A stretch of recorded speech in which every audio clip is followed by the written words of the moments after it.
भक्तामर प्रणतमौलिमणि प्रमाण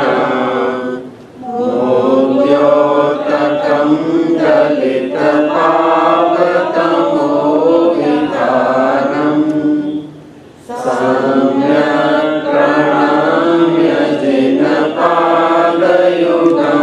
युगादा वादम्बनं भवजले पततां जनानां यः संस्तुतः सकलवाङ्मय तत्त्वबोधा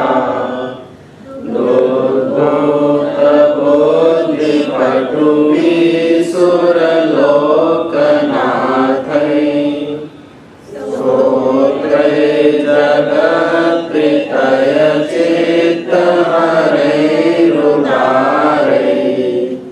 स्तोष्ये किलाहमपि तं प्रथमं जिनेन्द्रम्।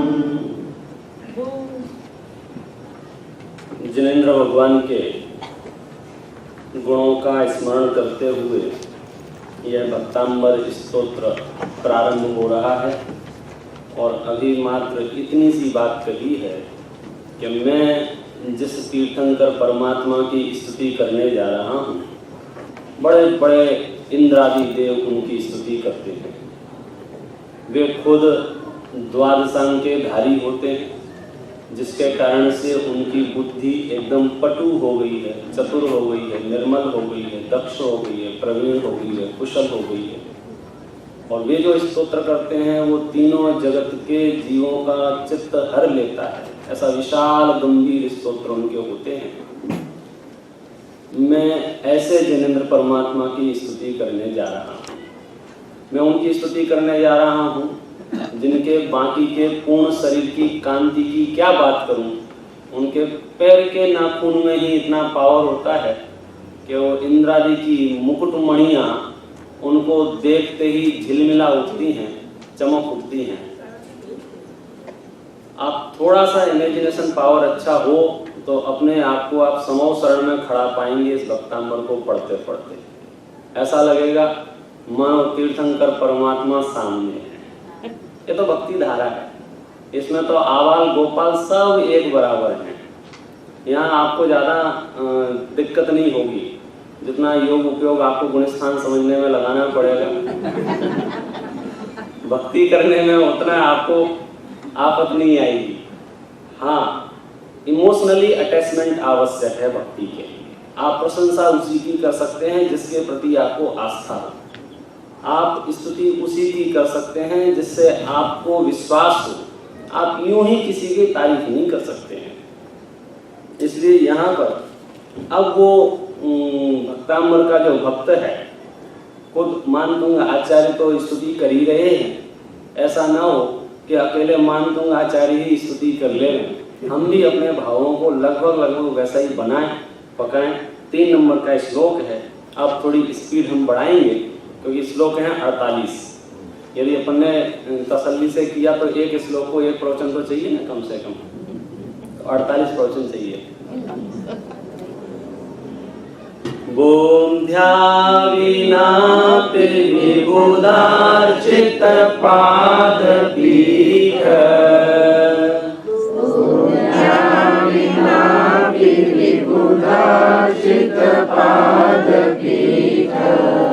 तो तुम समोद्यत मतिर्विगत त्रपोहम् बालं विहाय जल संस्थितमेन्दुबिम्ब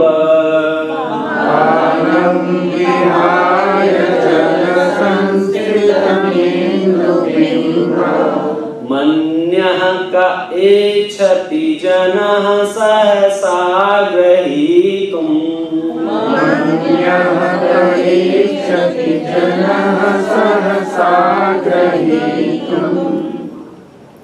जिस जिनेन्द्र परमात्मा की स्तुति सौधर्म इंद्रादि करते हों, उनकी स्तुति भला मैं कैसे कर सकता हूँ, ये बात जानते हुए भी बुद्ध्या विनापि, मुझे मालूम है मेरे पास बुद्धि नहीं है।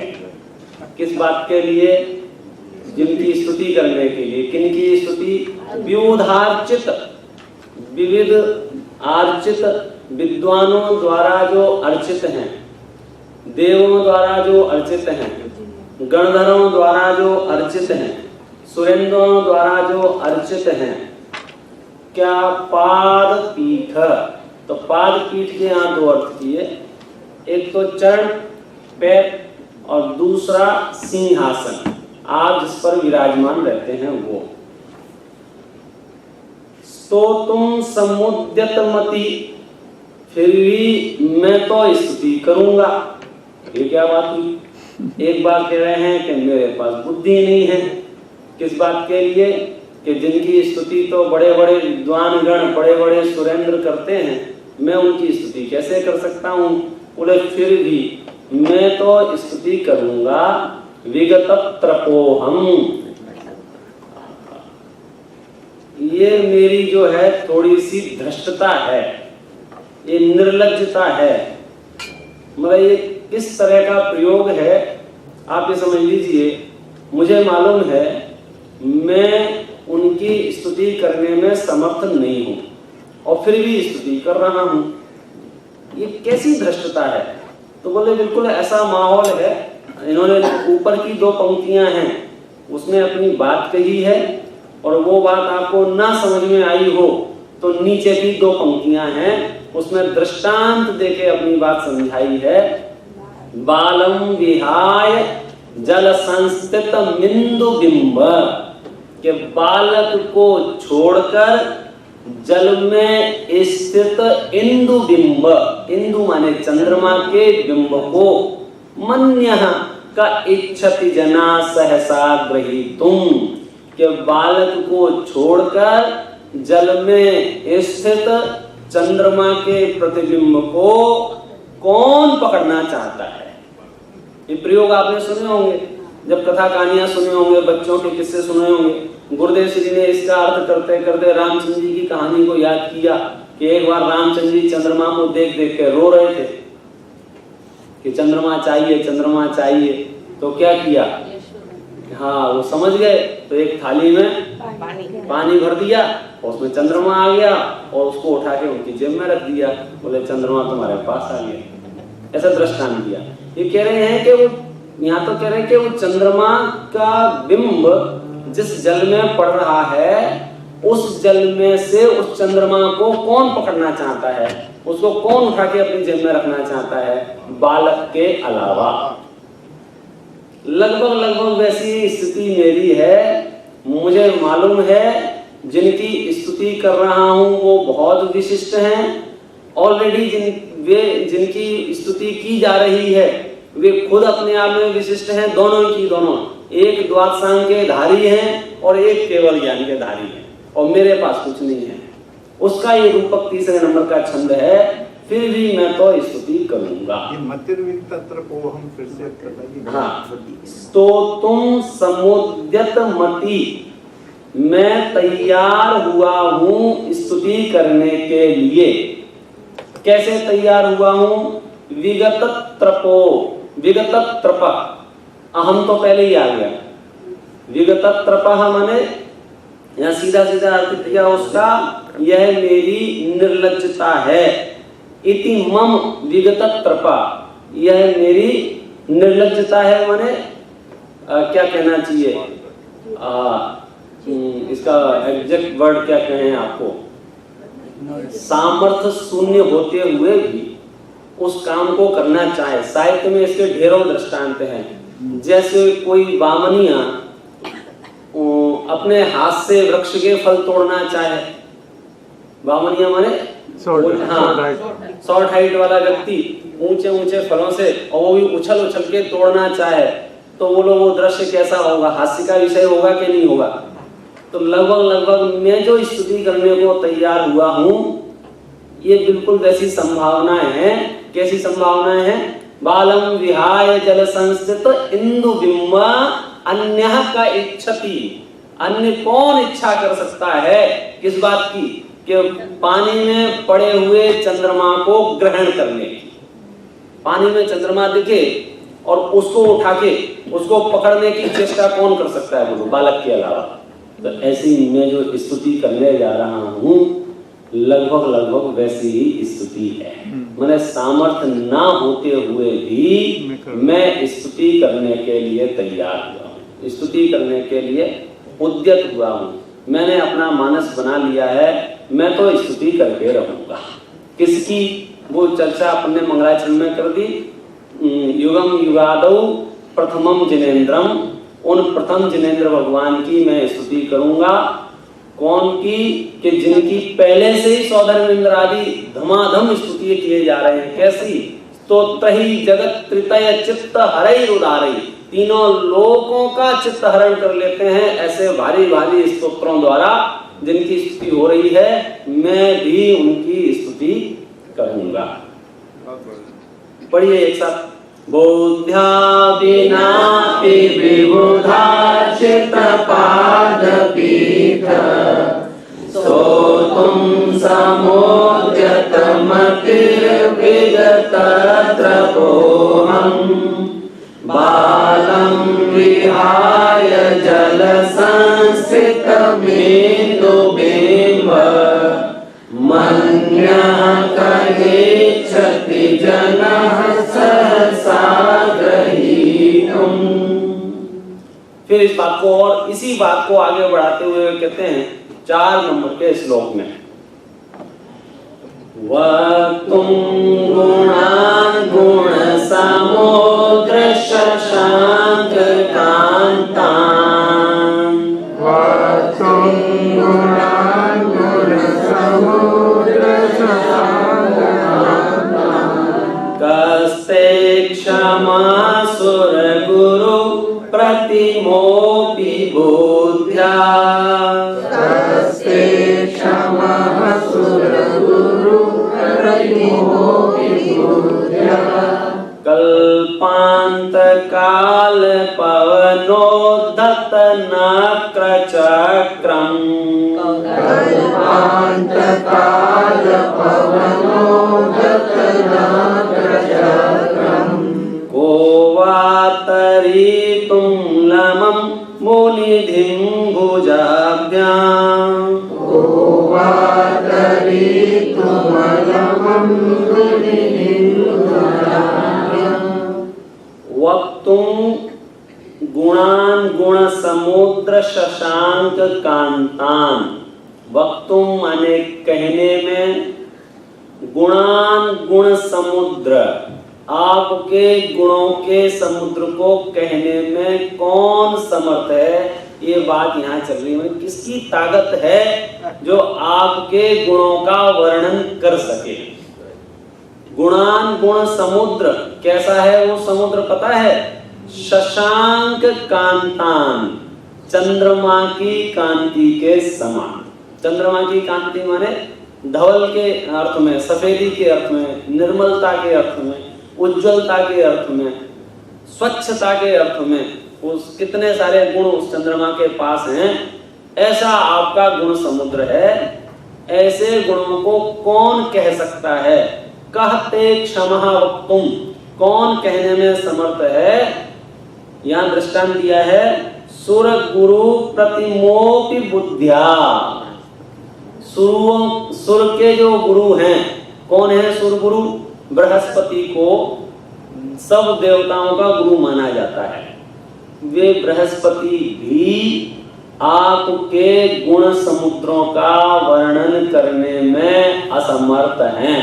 कस्ते क्षमा, कहते क्षमा वक्तुम सुर गुरु प्रथमोपि बुद्ध्या, माने बृहस्पति जैसे बुद्धिमान लोग भी आपके गुण समुद्रों का वर्णन करने में असमर्थ हैं। नहीं आया समझ में? तो उसके लिए फिर दृष्टांत दिया। कैसे? कल्पांत काल पवनोद्धत नक्र चक्रम को वातरितुम लमं मुनिधिं भुजाभ्याम, कल्पांत काल, कल्पांत काल माने प्रलय काल में, जब इसका समझो संसार का अंत होने का समय जो है, अब सर्पणी चल रहा है ना, अभी 5वां आरा चल रहा है, फिर 6वां आएगा, उसके बाद फिर जो कमाल होगा वो कमाल आपने सुन रखा होगा, 7-7 दिन जो वर्षाएं होंगी 49 दिन तक, और उस समय जो तूफानी हवा होगी, हाँ नहीं समझा हो तो एक पुस्तक है कालचक्र, उसमें डिटेल में है ये चर्चा किस काल में क्या होगा। तो कल्पांत काल की चलने वाली हवाओं से उद्धत हो गया है उस समुद्र की बात चल रही है। कल्पांत काल पवनोद्धत नक्र चक्रम, ये नक्र चक्रम माने समुद्र में रहने वाले जंतु, बड़े बड़े घड़ियाल, मगरमच्छ और तरह तरह के जो जलचर जीव राशि है, जब शांत समुद्र में प्राणी भी शांति से रहते हैं, जब समुद्र में उथल पुथल मच रही हो और इतनी तेज हवाएं चल रही हो, इतनी तेज हवाएं चल रही हो, कितनी तेज जैसी कल्पांत काल में चलती हैं, हजार हजार फीट ऊंची लहरें, ये भी कम बोलती हैं। कल्पांत काल में जो चलती हैं ये तो बहुत कम है उनके सामने। और उस समय समुद्र का माहौल कैसा होगा आप अंदाजा लगा सकते हैं, कल्पना से परे है। हम तो यहाँ 100-200-500 किलोमीटर रफ्तार से ही हवा चलने लग जाती है ना, तो हजार खान पेड़ उखड़ के गिर जाते हैं, रेलें पलट जाती हैं, ऐसा लगता है वहां पर प्रलय आ गई है। कुछ नहीं हुआ है, ये तो पूरे विश्व के एक कोने में थोड़ी सी उथल पुथल है।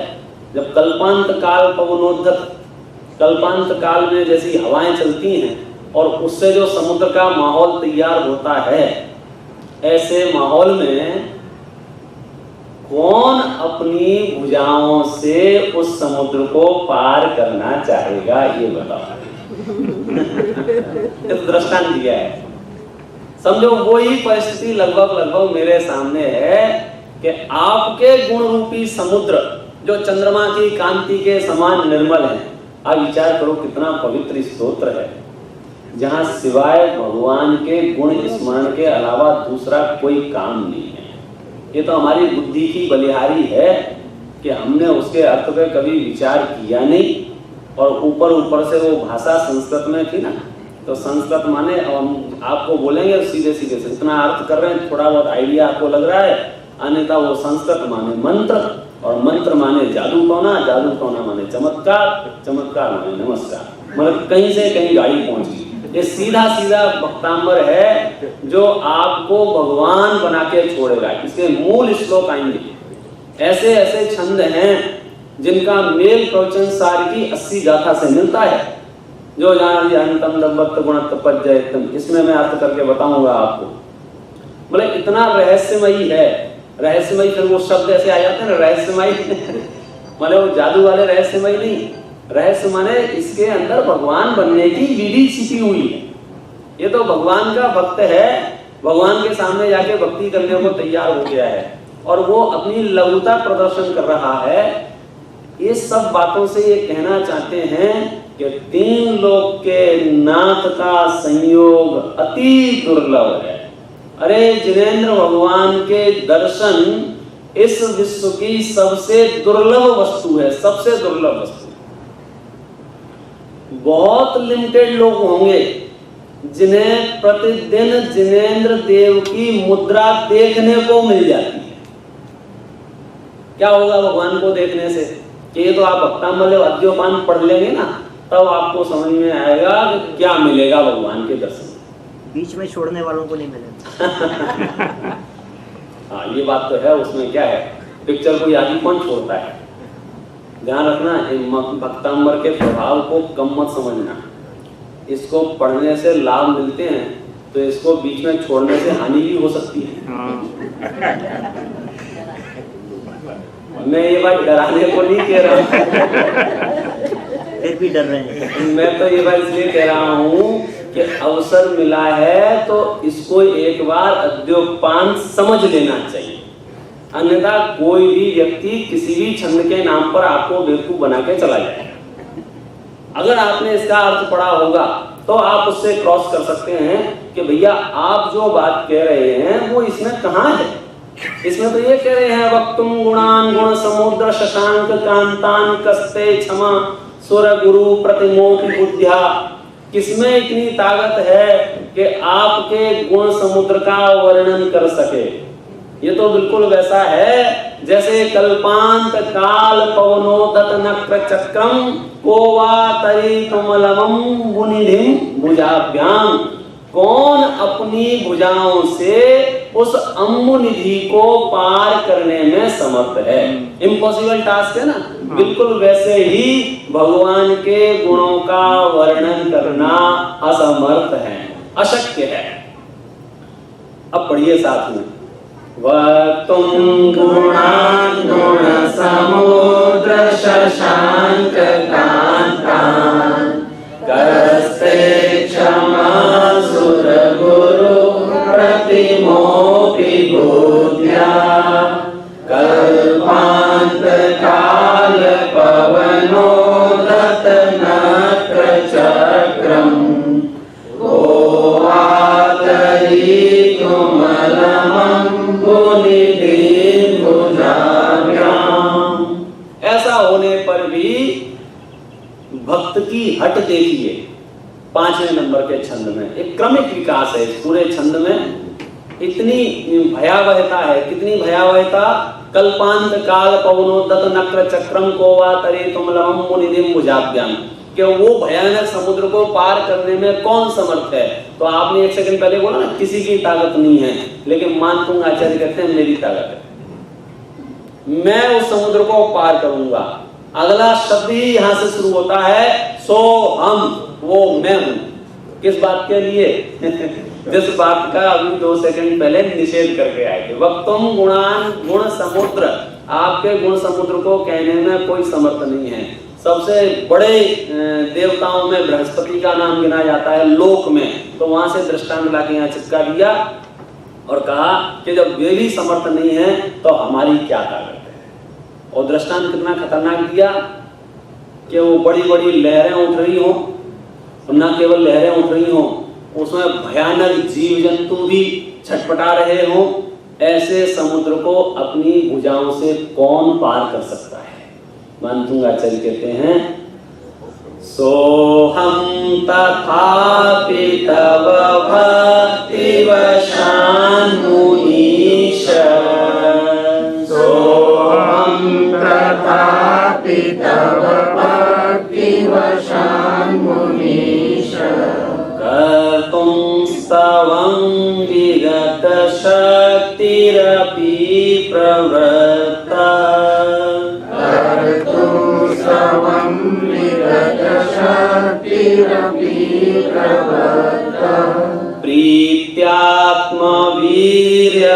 प्रीत्यात्मवीर्यमविचार्य मृगी मृगेन्द्रम्।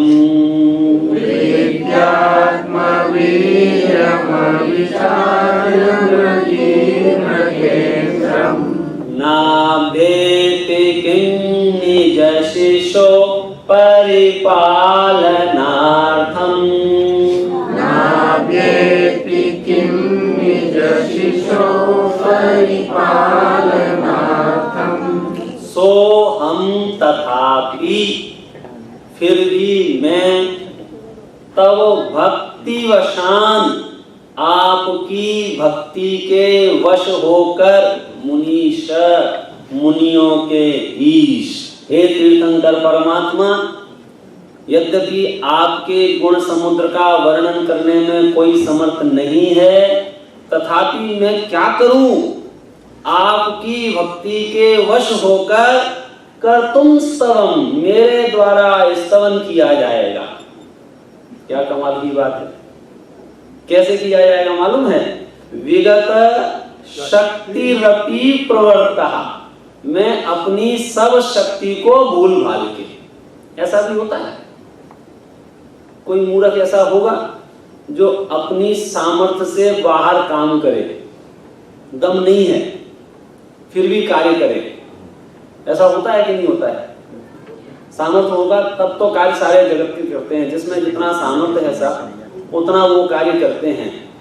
लेकिन इससे पहले वो कह आए हैं कहते क्षमा, किसकी ताकत है आपके गुणों का वर्णन कर सके? ये कोई नहीं कर सकता है।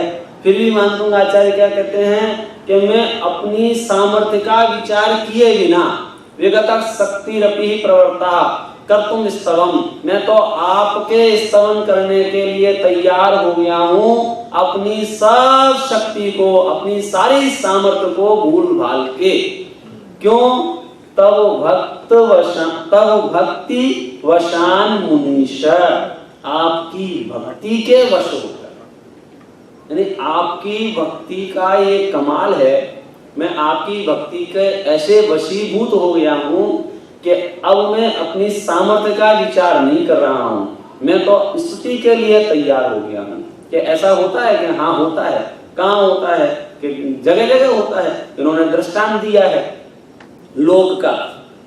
कहाँ होता है ऐसा? देखो, प्रीत्यात्म वीर्य अविचार्य मृगी मृगेंद्रम, हरिण का दृष्टांत दिया है।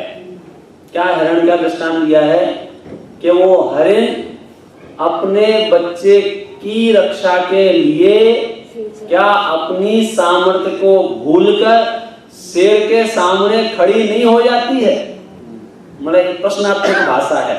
ना अभ्येति किम निज शिशो परिपालनार्थम, क्या वह हरिण की मां अपने बच्चे की रक्षा करने के लिए किसके सामने? मृगेंद्रम, शेर के सामने अविचार्य वीर्यम, अपनी ताकत को विचार किए बिना, अपनी सामर्थ्य का विचार किए बिना शेर के सामने वो हिरण की मां आ जाती है कि नहीं आ जाती है? आती। कैसे आती? वो जो उसका बच्चे के प्रति अनुराग है वो उसको विवश करता है। उसको मालूम है कि 3 काल में मैं इस शेर से जीत नहीं सकती। अपनी सामर्थ्य का उसको अता पता नहीं, ऐसा नहीं है। और इतने से सतर्क भी रहते हैं, थोड़ी सी भी आहट हो तो हिरण की ऐसी प्रकृति है कि हल्की सी आहट पे भी 10-50 मीटर दूर भाग जाए, वहां से मुड़ के देखे, सुरक्षित महसूस करे तो खड़ा रहे, नहीं और दूर भाग जाए। ऐसी क्या कहना चाहिए, डरपोक प्रवृत्ति होने के बावजूद भी वो प्रीति, वो वात्सल्य, वो अनुराग उसको शेर के सामने लाके खड़ा कर देता है। प्रीत्यात्म वीर्य अविचार्य मृगी मृगेंद्रम ना भेद किम निज शिशो परिपालनार्थम, क्या वो है हिरण की मां अपने बच्चे की रक्षा करने के लिए अपने आत्म गुणों का, अपने आत्म सामर्थ्य का विचार किए बिना शेर के सामने नहीं आती है क्या? मतलब आती है। कौन लाता है उसको? शेर के सामने खड़े रहने की हिम्मत कहां से आती है? निज शिशो परिपालना, अपने बच्चे की रक्षा करने का जो अनुराग है, ऐसे ही मुझ में ये सामर्थ्य कहां से आई कि मैं 3 लोक के नाथ के सामने खड़ा होकर स्तुति कर सकूं? तो उसका जवाब दिया, तव भक्ति वशान, आपके भक्ति के वश होकर। जिनेंद्र परमात्मा का प्रभाव, जिनेंद्र परमात्मा का वैभव कितना अद्भुत है, कितना अद्भुत है। जिनकी मुद्रा देखने मात्र से ही सम्यक दर्शन की प्राप्ति हो जाती है। अभी आपने तत्वासूत्र पढ़ा ना क्रम से, तो कहीं ना कहीं ये चर्चा निकली होगी। सम्यक दर्शन की प्राप्ति में एक हेतु कौन सा है? जिन बिंब का दर्शन। जिनेंद्र भगवान को देखने से भी सम्यक दर्शन होता है। ये बात उन आलसियों के लिए कह रहा हूं जो ये सोचते हैं मंदिर जाके क्या करेंगे, हम घर में ही पढ़ लेते हैं। भाई साहब, थोड़ा मुझे लिखा है, अरहंत के आकार आदि अवलोकन करने से जो परिणामों में विशिष्टता आती है, आप देखना, उनको देखने भर से क्या कमाल है, क्या होता है देखने भर से कि देखो भैया, या तो देखने की दृष्टि तुम्हारे पास नहीं आई होगी, नहीं तो वो इतने विशिष्ट पदार्थ हैं, इतने विशिष्ट पदार्थ हैं, देखने मात्र से। ऐसा कैसे होता है? देखने मात्र से क्या होता है? जगाया तुमने कितनी बार, हुआ नहीं चिरनिद्रा का अंत। क्या मतलब है इसका? भगवान ने हमको कितनी बार जगाया, लेकिन हमारे चिरनिद्रा का अंत नहीं हुआ। भगवान ने आपको जगाया कि नहीं जगाया? कब जगाया भगवान ने? भगवान आपके पर्सनल असिस्टेंट हैं जो आप सो रहे हो जगाएं? आप ही तो कह रहे हैं जगाया कितनी बार। कितनी बार जगाया भगवान ने? कि आपको अभी स्वरूप ख्याल में नहीं आ रहा ना, महिमा नहीं आ रही। महिमा नहीं आ रही माने हमको पता ही नहीं है कि भगवान के दर्शन करने से क्या होता है, भगवान को देखने से क्या होता है। दर्पण का दृष्टांत दिया है। सुबह सुबह उठते हैं, दर्पण को देखते हैं। क्या होता है दर्पण को देखने से? दर्पण आपका मुंह धोता है, तो क्या करता है दर्पण? दर्पण के सामने जाते हैं तो दर्पण क्या करता है? साबुन लगाता है, मुंह पे पानी डालेगा, दर्पण करता है सब काम। तो दर्पण क्या करता है? दर्पण तो ये बताता है कि तुझे मुंह धोने की आवश्यकता है। तो जब जब हम जिनेंद्र परमात्मा के सामने जाते हैं तो हमको ये भान होता है कि अभी और परिमार्जन की आवश्यकता है। कब तक? वंदे तरुण लब्धये, जब तक तेरे जैसा नहीं बन जाऊं तब तक। तुम्हें जैसा बनना है उसके प्रति यदि अनुराग नहीं होगा, इसका मतलब ये है कि कहीं ना कहीं मन में चोर है, तुम वैसा बनना नहीं चाहते हो। जिन बालकों को समझो क्रिकेटर बनना होता है, वो अपने अपने प्रिय खिलाड़ी की फोटो घर में लगाएं कि न लगाएं, बार बार उनको देखें कि ना देखें, बार बार उनके जीवन चरित्र को पढ़ें कि नहीं पढ़ें, बार बार उनके लाइफ स्टाइल को फॉलो करें कि नहीं करें। ऐसे ही हमको जिनेंद्र परमात्मा यदि बनना है तो इनके दर्शन इनको देखें कि नहीं देखें बार बार। यदि इनको बार बार देखने का भाव नहीं आता है, माने अभी आपको अनंत परमात्मा के बाह्य वैभव का भी अंदाजा नहीं है। आपको मालूम है जितनी प्रभावना एक सम्यक दृष्टि से होती है, उससे कई गुणी प्रभावना व्रतियों से होती है। ऊपर ऊपर के गुण स्थानों के संबंध में चर्चा है। और जितनी प्रभावना देश व्रतियों से होती है, उतनी कई गुणी प्रभावना महाव्रती मुनरायों से होती है। और जितनी प्रभावना मुनरायों से होती है, उससे कई गुणी प्रभावना तीर्थंकर परमात्माओं से होती है। एक एक तीर्थंकर परमात्मा के शासन काल में कितने कितने जीव मोक्ष जाते हैं। और मैं आपसे कहना चाहता हूं कि जितनी प्रभावना कईयों तीर्थंकर मिलके कर सक पाते हैं, उतनी प्रभावना जिनेंद्र भगवान की एक प्रतिमा करती है। सही बात। क्या बात कर रहे हो? कौन सी प्रतिमा? वही पाषाण की। क्यों? क्योंकि तीर्थंकर परमात्मा तो एक लिमिटेड काल तक प्रभावना करेंगे, जितनी उनकी आयु है। लेकिन ये जो प्रतिमा है, ये कितने कितने काल तक कितने कितने जीवों को अपनी मुद्रा से मार्ग प्रशस्त करते रहते हैं। हमको उसका अंदाजा नहीं आता। हमको लगता है क्या होता है भगवान को रखने से, क्या होता है भगवान को देखने से, अपन भगवान के लाभ क्या है, ढेर मंदिर बनाए, क्या होता है मंदिर बनने से। भाई साहब, एक एक प्रतिमा युगों युगों तक सत्य वस्तु के स्वरूप को, आज वो श्रवण में बोला कि महामूर्ति सीना तान के भारत भूमि पर खड़ी हुई है, दिगंबरत्व के प्रचार प्रसार कर रही है, कि ये जो स्वरूप है यथाजात रूप, बोलो उसके टक्कर की प्रभावना और कोई कर सकता है कि नहीं कर सकता है। वो मुद्रा कह रही है कि वीतरागता ही शरणभूत है। उस मुद्रा के वशीभूत होकर मानतुंग आचार्य कहते हैं, यद्यपि मैं आपके गुण समुद्र का वर्णन करने में अशक्य हूं, फिर भी मैं भक्ति करूंगा। मेरे द्वारा भक्ति की जा रही है, अब मैं क्या करूं? मैं क्या करूं माने वही मजबूरी सी कह रहे हैं कि देखो मैं जानता हूं, मैं वर्णन करने में असमर्थ हूं, फिर भी मैं आपके गुणों का व्याख्यान प्रारंभ कर रहा हूं। देखिए पढ़ते हैं एक साथ। सोहम तथापि तव भक्ति वशान मुनीश कर्तुं स्तवं विगत शक्तिरपि प्रवृत्तः प्रीत्यात्मवीर्यमविचार्य मृगी मृगेन्द्रम् नावेत्ति किं निजशिशो परिपालनार्थम्। अब वे और थोड़ा सा खुलासा करते हैं इस बात का कि मैं ये जो कार्य प्रारंभ कर रहा हूं ना, इसमें थोड़ी सी अड़चन आ सकती है। अड़चन क्या आ सकती है?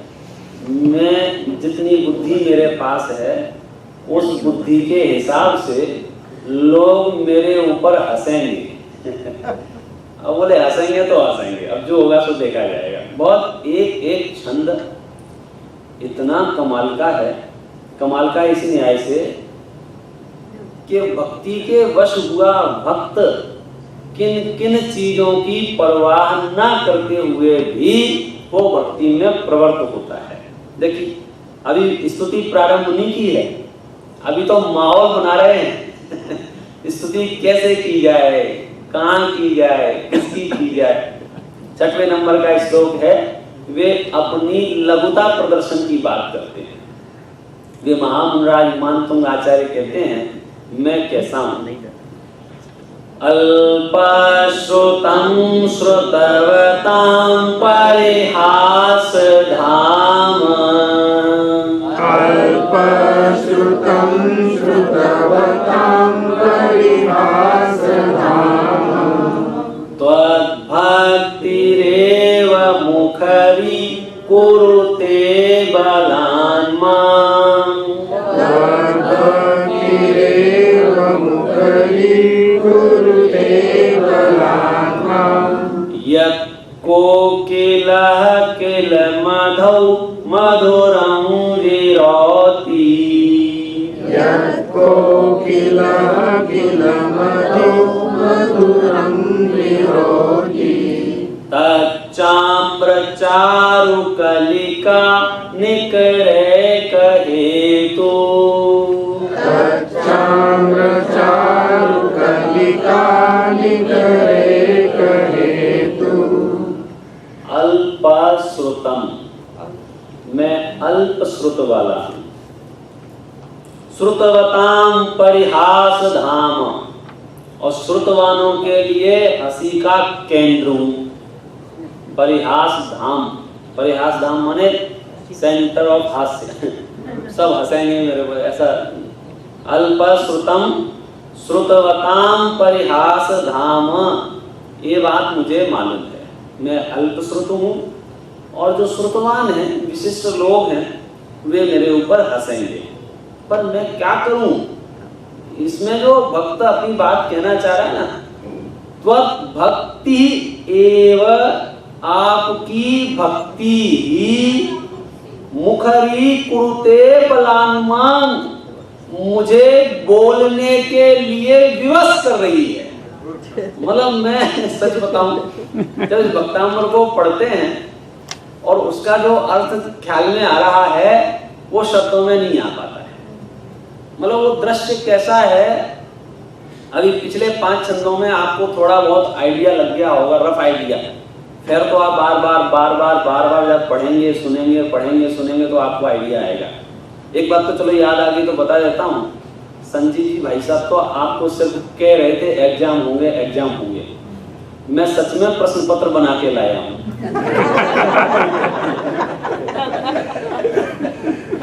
एक खासियत ये है प्रश्न पत्रों की कि जिनको कुछ भी नहीं आता हो वे भी उस प्रश्न पत्र का हल कर सकते हैं।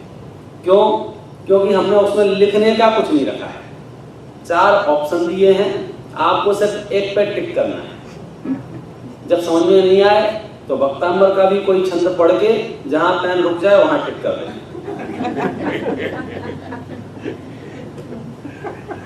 मैं पहले से इसलिए बता रहा हूँ, तो 5 ही छंद हुए हैं, 48 बांके हैं। आप उतनी तैयारी से इसको पढ़ें, इसको सुने, इसको समझें। मैं आपको याद आया इसलिए और बता देता हूँ कि जब आप विद्या अध्ययन करें, कुछ सीखें, कुछ पढ़ें, तो अनुभव ऐसा समझना चाहिए मेरी उम्र हजारों साल की है, मैं कभी नहीं मरूंगा, बिल्कुल चिंता ही नहीं करना, और ऐसे पढ़ना जैसे मुझे हजारों साल जीना है। सीखने में कभी कंजूसी नहीं करना। मतलब ये भाषा आपके मुख पे नहीं आना चाहिए, अब बुढ़ापे में ये सब करके क्या करेंगे, इसका क्या अर्थ है, उसका क्या अर्थ है, इसका क्या मतलब है, उसका क्या मतलब है। आप तो सीधे सीधे बताओ ना, धर्म क्या करेंगे। सच कह रहा हूँ, विद्या अध्ययन आपको कोई भी चीज, ऐसा अकेला वक्तांबर ही नहीं, जहां कहीं भी सीखने का अवसर हो तो वहां सर्व भयों से मुक्त होकर ऐसे तन्मयता से अभ्यास करना चाहिए मानो मेरी उम्र हजारों साल की हो। लेकिन जब आपको आराधना करनी हो, जब आपको धार्मिक समझो अभ्यास करने हो, तो यूं सोचना चाहिए अब मैं एक क्षण बाद भी जिंदा रहूंगा या नहीं रहूंगा। उस समय जो निष्कर्षता उत्पन्न होती है, बड़े बड़े बैर आपके क्षण भर में गायब हो जाते हैं जब आपको ये भासता है कि अब मेरी उम्र ही कितनी है, अब मैं किससे राग करूं, किससे द्वेष करूं, किससे कषाय करूं। तो यदि आपको आराधना करनी हो तो यूं समझो कि बस संसार असार है, सब सर्वम क्षणिकम लगना चाहिए। और यदि आपको अभ्यास करना है तो फिर ऐसा नहीं अब क्या करेंगे सीख के, अब 60 के तो हो गए, 50 के तो हो गए, ये गिनती हमारे हिंदुस्तान में बहुत चलती है। अब इन दोनों बचे ही कितने हैं भैया, जितने बचे हैं उतने ढंग से निकल जाएंगे। सीख अल्पश्रुतम श्रुतवताम, अल्पश्रुत का उल्टा है श्रुतवताम, कि मैं तो अल्पश्रुत हूं, श्रुतवताम परिहास धाम, के श्रुतवान जो हैं, जानकार लोग जो हैं, वे मुझ पर हंसेंगे, हंसेंगे तो हंसेंगे, मैं क्या करूं। त्वत् भक्ति एव, आपकी भक्ति ही मुखरी कुरुते बलान माम, मुझे बोलने के लिए वाचाल करती है। इसका कमल किशोर जी का पद्यानुवाद है, बहुत जोरदार पद्यानुवाद है, वो बिल्कुल हूबहू अनुवाद है। मैं तो 20-25 लाया था, यहाँ ज्यादा संख्या देख के मैंने निकाले नहीं। मैं तो सोचा कम लोग रहेंगे तो मैं ये श्लोक भी पढ़ता जाऊंगा, पद्यानुवाद भी करता जाऊंगा। 20-22 प्रतियां थी, तनी रखे रहो अपने पिटारे में। आधे पढ़ेंगे आधे नहीं पढ़ेंगे तो और गड़बड़ होगी। बहुत बढ़िया अनुवाद है। अनुवाद इसलिए कह रहा हूँ, एक तो अपने दिमाग में से ये बात निकाल दो कि आप यदि मूल संस्कृत का पाठ पढ़ेंगे तो कुछ ज्यादा पुण्य बनेगा, और उसका हिंदी ट्रांसलेट पढ़ेंगे तो कम बनेगा, ऐसा बिल्कुल भी नहीं। पुण्य और पाप आपकी भाषा से नहीं, भावों से बनेगा। आप खुद एक वक्तांबर लिख सकते हैं, आप अपना खुद का वक्तांबर लिख लो। अगर आपको थोड़ी भी बुद्धि की विशिष्टता है, जरूरी नहीं आप अमानतुंग आचार्य के भरोसे ही भक्ति करें। ये तो आपको गाइडलाइन है कि कदाचित भक्ति करना हो तो ऐसे करना, जैसी आचार्य मानतुंग ने की है, जैसी आचार्य समंतभद्र ने की है, जैसे दूसरे स्तोत्रों में की है। ये तो आपको उससे रास्ता खुलता है कि भक्ति करने का तरीका ये है। आप अपनी भक्ति लिख सकते हैं, जब तक नहीं लिख पाए तब तक इससे काम चलाएं। अल्पश्रुतम श्रुतवताम परिहास धाम, त्वद्भक्तिरेव मुखरी कुरुते बलान माम, आपकी भक्ति मुझे बोलने के लिए विवश करती है, वाचाल करती है, मतलब मुझसे रहा नहीं जाता है। रहा नहीं जाता है, ये बात आपको समझ में नहीं आ रही है ना, या ऐसा कैसे होता है रहा नहीं जाता, तुम्हें कंट्रोल क्यों नहीं होता है, कंट्रोल क्यों नहीं कर सकते हो।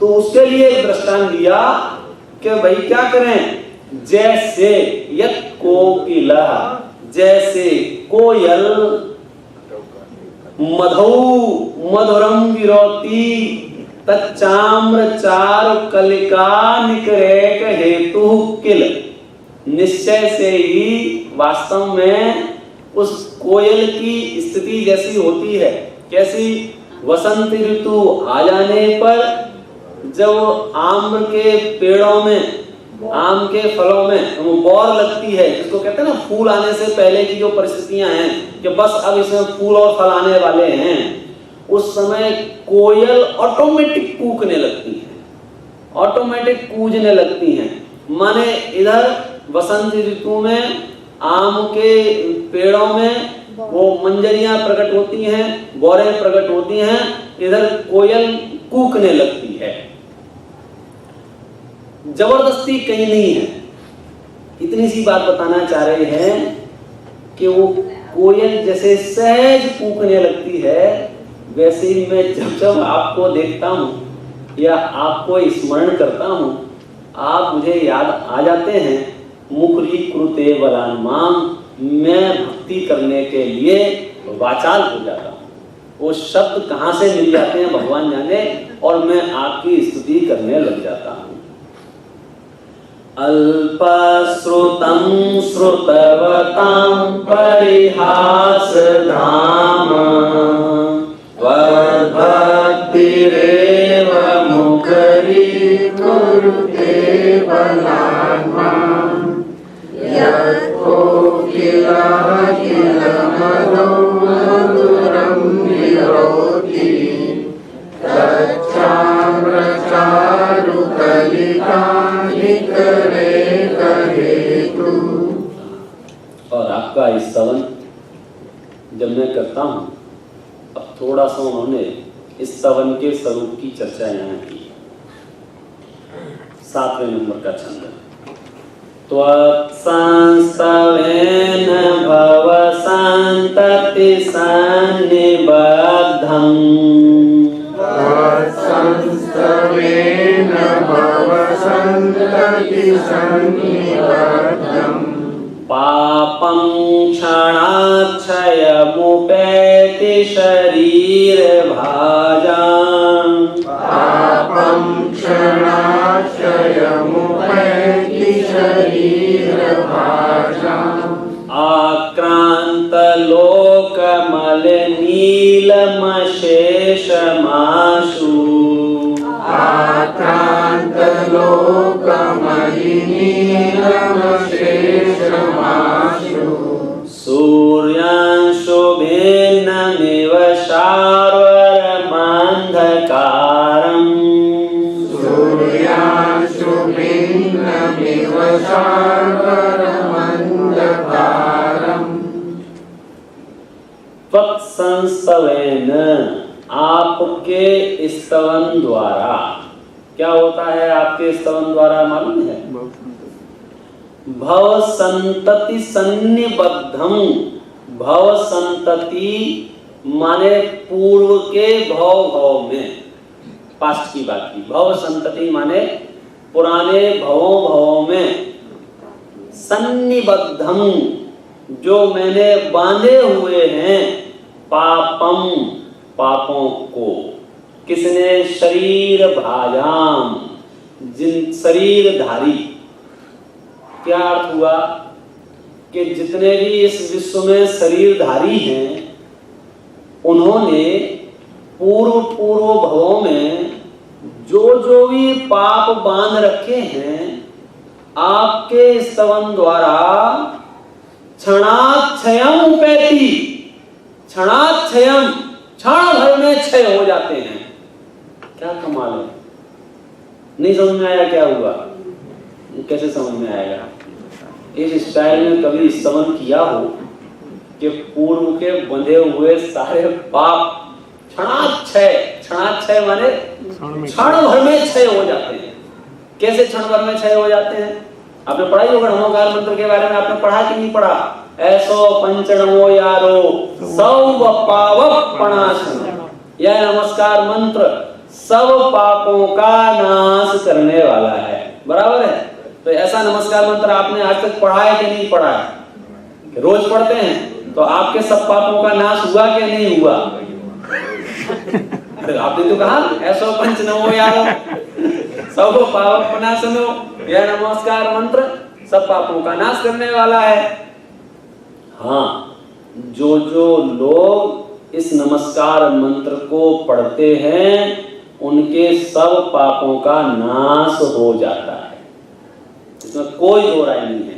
अब उसकी क्या विधि है, कैसा सिस्टम है, समझो स्तवन की यहाँ बात चल रही है। आपके स्तवन का पावर कितना है, आपके स्तवन के द्वारा क्या होता है, त्वत्संस्तवेन आपको आपके स्तवन के द्वारा भव संतति सन्निबद्धम, ऐसा नहीं कि आजकल में बांधा हुआ, ये कहते हैं भव संतति सन्निबद्धम। भव संतति सन्निबद्धम माने भव भव से बना हुआ पापम, वो पाप जो है क्षणाक्षयम उपेति शरीर भायाम, ये शरीरधारी जितने भी संसारी प्राणी हैं सब शरीरधारी हैं, और जिनके पास शरीर नहीं है वे कौन है, वे सिद्ध परमात्मा है। वे फिर आगे के गुणस्थान में कल बताए जाएंगे। जितने भी शरीरधारी हैं उन समस्त शरीरधारियों के भव भव में बांधे हुए पाप आपके स्तवन द्वारा क्षण भर में नष्ट हो जाते हैं। है संभव ऐसा? ऐसा संभव है? आपके स्तवन के से कितने भाव भाव से अपने कब से कर्म बांध रहे हैं, आपको अंदाजा है कि भैया जब से संसार में बांध ही रहे, छोड़ ना रहे। थोड़े बहुत छूटते भी हैं, उनसे 4 गुने बंध जाते हैं। ऐसे ही है ना, छूट रहे कम है, बंधते ज्यादा हैं। चला आ रहा, कितने सारे इकट्ठे हो गए हैं। अब उसमें जाएंगे तो फिर अपना अंदाजा लगा लो कि क्या कहें साहब। भवों की बात छोड़ो, इस भव के ही परिणामों को स्मरण करें तो ऐसा लगता है पता नहीं मैं कौन सी गति में जाने वाला हूं। ना मेरा क्रोध कम होता है, ना मेरा मान कम होता है, ना मेरी मायाचारी छूटती है, ना मेरा लोभ छूटता है। परिणामों का ख्याल नहीं आता ना, विकारों का, और इन सबका बाप मिथ्यात्व वो तो टस से मस नहीं होता है। मैं आपको चैलेंज कर रहा हूं, यदि आप जिनेंद्र परमात्मा का स्तवन करते हैं तो ऐसा बंधा हुआ पाप भी कितनी देर में नष्ट हो जाएगा, बोलो? क्षणाक्षयम उपैति, क्षण भर में नष्ट हो जाता है। 1 सेकंड ज्यादा हो गया। 1 सेकंड में तो असंख्यात क्षण होते हैं। 1 सेकंड में तो असंख्यात क्षण होते हैं, असंख्यात बार नष्ट हो जाए। इतनी कमाल की चीज है भक्तांबर। आप कहां हाथ पैर का दर्द ठीक कर रहे हो उससे? झंडू बाम बना के रख दिया इसको, माथे पर लगाओगे सब दर्द ठीक हो जाएगा। भाई साहब इसको तरीके से पढ़ लिया, अनंत काल तक सर नहीं मिलेगा आपको। दर्द कहां होगा फिर, बोलो? मतलब इसका क्या भयंकर दुरुपयोग, जिससे हम क्या चाह रहे हैं, रोगों का नाश हो जाए, रोगों का नाश हो जाए। अलग अलग तरह के रोग आएंगे, वो लास्ट के जो 8 छंद है ना, 7-8 छंद हैं, उसमें पेट का रोग हो तो उसके लिए भी एक छंद है, और भयंकर युद्ध में फंस जाए उसके लिए भी एक छंद है। वो सबका ऑपरेशन यहाँ चलेगा। तब तक आप रहे ना रहे, आपका पुण्य क्षीण हो जाए, आप ना सुन पाओ, इसलिए कुछ बातें एडवांस में बता रहा हूँ। तो ये सब एक जैसा पुण्य बांध के नहीं आते ना। सवेरे जितने लोग आए थे बड़ा भारी पुण्य बांध के आए थे। भाई एक जैसी उम्र लेके कौन पैदा होता है? ऐसे ही इस प्रांगण में सब लोग पुण्य बांध के आए हैं। तो अब जितने जितने खिसकते जाए ना, उनसे कुछ बोलना नहीं, अपने मन में समझना इनके पुण्य का कोटा पूरा हो जाए। भाई आयुष नष्ट होने पर उसको कौन रोक सकता है? को सक्कदी वारेंदो इंदो आत है जो इंदो किसकी सामर्थ्य है? जैसी जिसका भी समझो जो खिसकता देखे ना, बोले हो गया पुण्य क्षीण इसका, इतना ही बांध के, इससे ज्यादा नहीं लाया। किसी दूसरे को देख के ऐसा नहीं बोलना, आपको खुद से कुर्सी पे उठ के भागने का मन हो, सोचना अरे यार पुण्य क्षीण हो रहा है क्या बेटा? गांव से क्या लेना देना है, जो गया वो तो गया। ये तो बस आपके लिए कही है। तत्संस्तवेन भव संतति सन्निबद्धम पापम क्षणाक्षयमुपैति शरीर भाजाम। ये शरीरधारियों द्वारा जो पिछले अनंत अनंत भवों में बांधा गया पाप है, वह आपके स्तवन द्वारा क्षणाक्षय क्षण भर में नष्ट हो जाता है। जब समझ में नहीं आया ना, तो फिर दृष्टांत देके समझाया। कैसे? सुनो। आक्रांत लोक मलिनील मशेष माशु सूर्यांशु भिन्नमेव सारवर मंधकारम। सारवर मंधकारम, सारवर मंधकारम माने रात्रि का जो अंधकार है। कैसा रात्रि का अंधकार? आक्रांत लोक, जिसने पूरे लोक को निगल लिया है, समस्त लोक को खा लिया है, ऐसा अंधकार। अली नील, अली माने भौरा, नील माने नीला, एकदम गहरा डार्क, ऐसा भयानक अंधकार छाया हो। दृष्टांत दिया है सूर्यासु भिन्नमेव।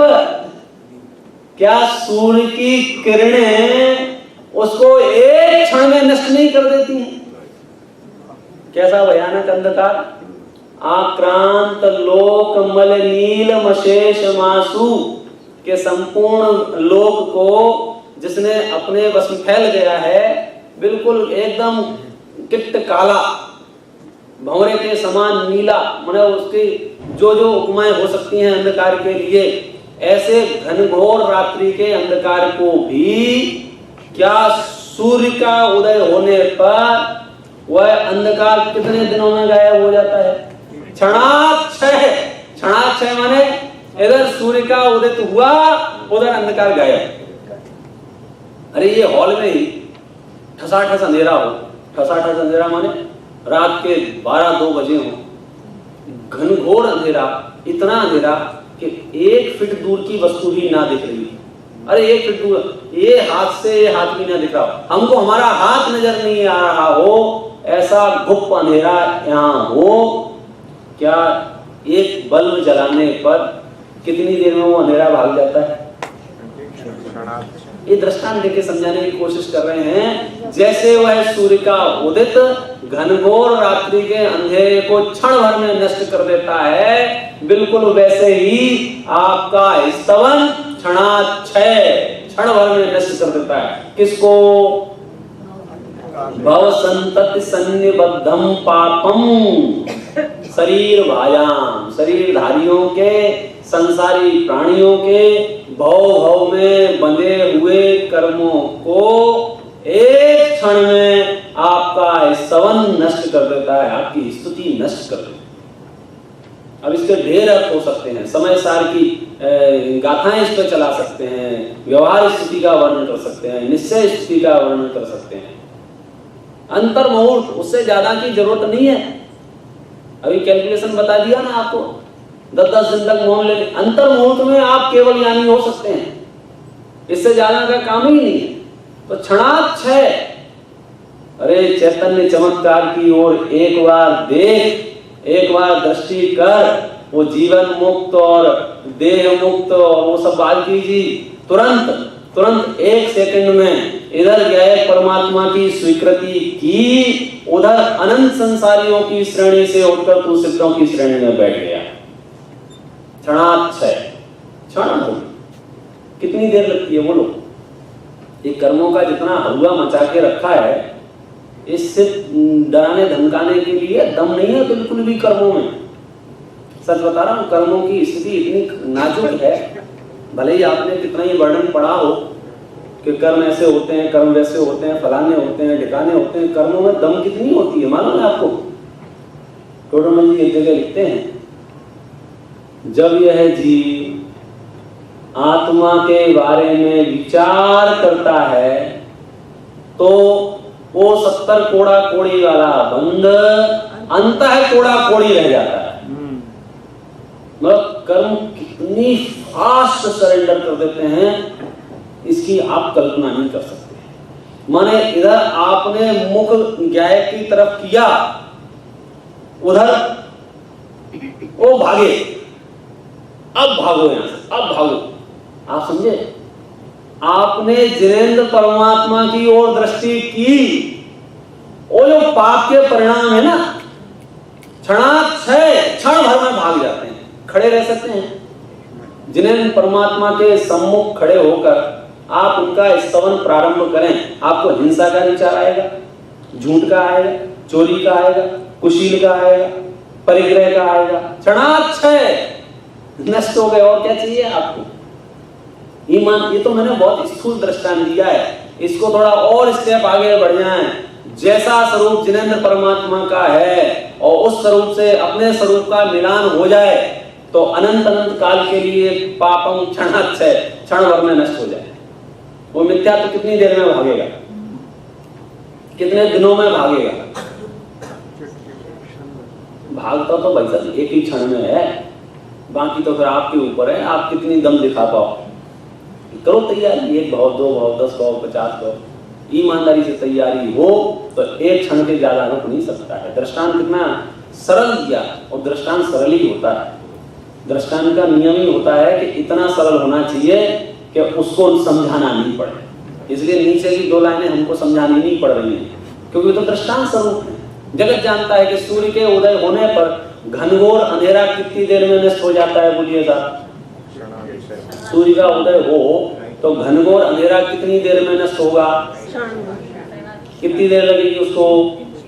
अरे बहुत घना अंधेरा है साहब, आक्रांत लोक मलिनील, ऐसा भयानक अंधेरा है, कितनी देर में चला जाएगा? कितनी देर में? क्षणाक्षय। ओह, ऐसे ही जिनेंद्र परमात्मा को एक बार तू हृदय से याद कर, तेरे समस्त पाप क्षणाक्षय, क्षण भर में नष्ट हो जाएंगे। जिनेंद्र भगवान की शरण में आ, जिनेंद्र भगवान के पास आ, दिल से बोल अरहंते शरणम पवज्जामि, सिद्धे शरणम पवज्जामि, साहु शरणम पवज्जामि, पापम क्षणाक्षय, गारंटी दी। क्यों?